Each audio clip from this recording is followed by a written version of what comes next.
Hai guys, kembali lagi sama Moy. Kali ini kita ada di section 2 dan sudah memasuki lecture ke-5. Lecture ke-5 ini kita akan membahas tentang IVFS yang berlangsung selama 15 menit dan juga terdiri dari 9 slide. So, apa aja sih di section 2 ini atau di lecture 5 yang akan kita bahas? Yang pertama pastinya tentang apa itu IVFS atau what is IVFS. Pada course ini, Mamo akan membahas lagi tentang beberapa konsep dasar dari IVFS. Apa itu IVFS, kemudian selanjutnya yang berkaitan dengan IVFS itu tersendiri. Pertama, IVFS itu merupakan singkatan dari Interplanetary File System, merupakan sistem terdistribusi untuk menyimpan dan juga mengakses sebuah konten yang dapat berupa file, kemudian folder, maupun website, dan juga aplikasi dari berbagai tipe data lainnya. Jadi sangat beragam yang bisa dilakukan oleh IVFS dalam proses penyimpanan. Nah, IVFS merupakan jaringan penyimpanan peer-to-peer, ya, sehingga sebuah konten itu dapat diakses dimanapun dan kapanpun di seluruh dunia selama konten tersebut masih tersedia di dalam komputer, ya, di dalam komputer yang aktif atau sedang nyala seperti itu. Lalu bagaimana IVFS dapat mencari konten tersebut? IVFS menggunakan content addressing untuk mengidentifikasikan sebuah konten berdasarkan isinya, bukan berdasarkan lokasi, ya, tapi dari konten itu sendiri. Bagaimana caranya? Content addressing menggunakan CID atau Content Identifier untuk menemukan yang namanya sebuah halaman web. Sehingga IVFS akan mencari halaman web tersebut ya di banyak komputer yang terhubung satu sama lain ke IVFS, kemudian mengirimkannya ke halaman web tersebut dari komputer terdekat sehingga kecepatan aksesnya jauh lebih cepat daripada yang berdasarkan lokasi. Berbeda dengan location based addressing ya.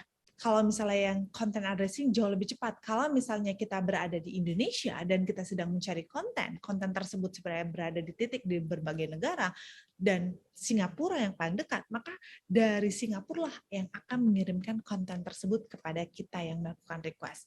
Pencariannya kalau misalnya location based addressing ya, itu pencariannya berdasarkan lokasi, hanya akan mencari halaman tersebut di satu lokasi, yaitu di server Wikipedia misalnya kayak gitu ya. Nah, selanjutnya tentang what is Merkle Duck.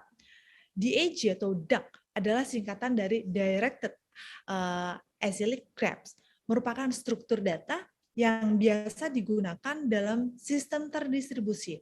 IVFS menggunakan DUC ini khusus bernama Merkle Duck, di mana setiap node atau cabangnya mempunyai CID. Untuk pembahasan tentang CID atau Content Identifier akan dibahas pada course selanjutnya. Sekarang kita akan memahami lebih jauh dulu tentang what is Merkle Duck. Secara sederhana, Merkle Duck merupakan representasi dari struktur folder pada IVFS. Seperti yang biasa kalian lihat pada gambar ini, ya, bagian paling atas merupakan folder utama. Oke.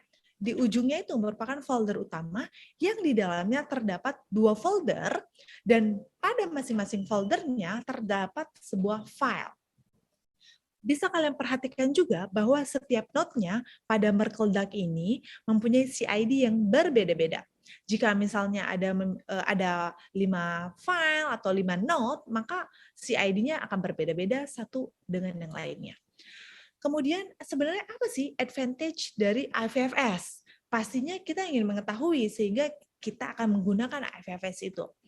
Keuntungannya dari IVFS ini berupa banyak hal. Yang pertama, tahan terhadap gangguan atau tampering resistant. Kenapa? Karena setiap konten pada IVFS mempunyai hash kriptografi, di mana hash itu sangat unik. Seperti di lecture sebelumnya, hash yang terdiri dari angka maupun huruf sangat unik sekali yang akan berubah-ubah ya. Jika terdapat perubahan pada konten, sehingga sebuah konten tetap dapat terjaga keasliannya.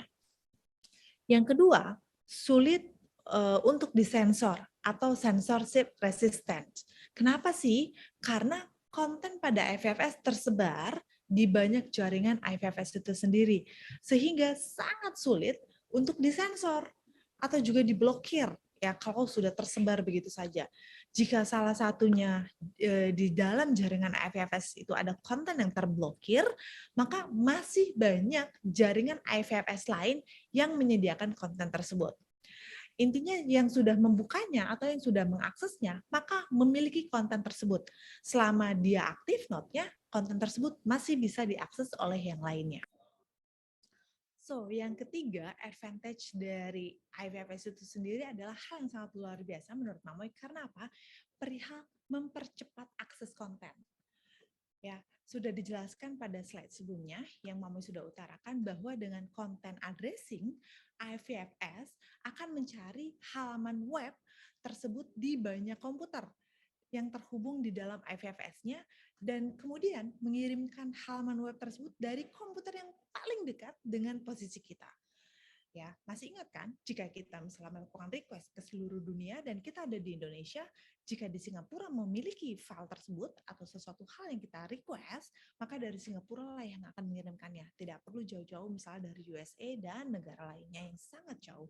Dan itu merupakan advantage yang sangat luar biasa dengan kecepatan akses yang jauh lebih cepat daripada location ya, berdasarkan lokasi kayak gitu.